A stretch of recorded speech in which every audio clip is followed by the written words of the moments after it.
betul. Masya Allah. Alhamdulillah. Sama-sama. Ya, memang non-stop. Seronok ya Allah. Alhamdulillah. Aunty sihat dah. Alhamdulillah Aunty sihat. Nampak Aunty tak sihat ke? Kasih. Janganlah banyak. Pergilah buat air ke apa yang patut. Dah kering dah mulut Aunty yang ni berbual je.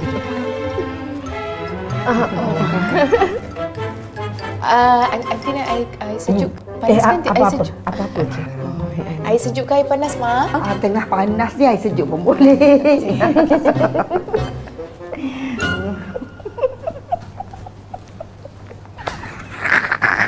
Kau tak dengar ke tadi? Baru jalan-jalan dah nak muntah. Ya Allah, alhamdulillah doa kita Allah kabulkan. Allah kabulkan ya Allah. Nampak peningkatan. Ya.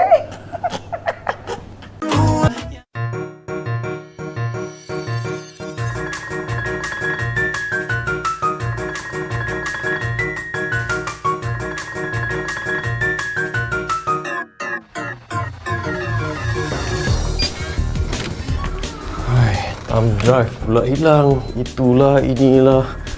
Tak tahulah. Kalau lama-lama kena handle dia ni, lama-lama aku tak tahulah jadi apa kat aku. Mana pula ni?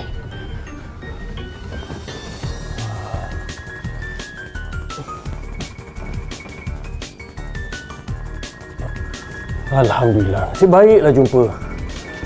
Kalau tak, aku juga yang kena. Sedap, Masya Allah. Nampak aku. Dia perahnya limau tu. Kau dengar tadi kan? Kasih puji Jazlan melambung je. Maknanya dia suka je. Ya, betul lah tu. Yelah kan? Takkan 12 hari, tiap-tiap hari jumpa, takkan tak ada bunga cinta. Bunga cinta berputik-putik.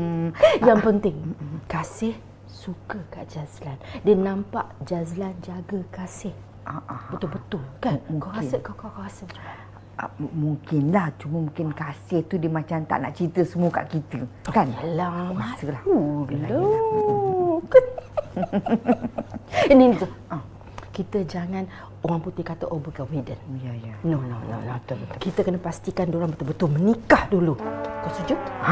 Yang itu aku betul-betul sokong. Aku setuju. Amin ya rabbal alamin. Jadi makna misi kita kena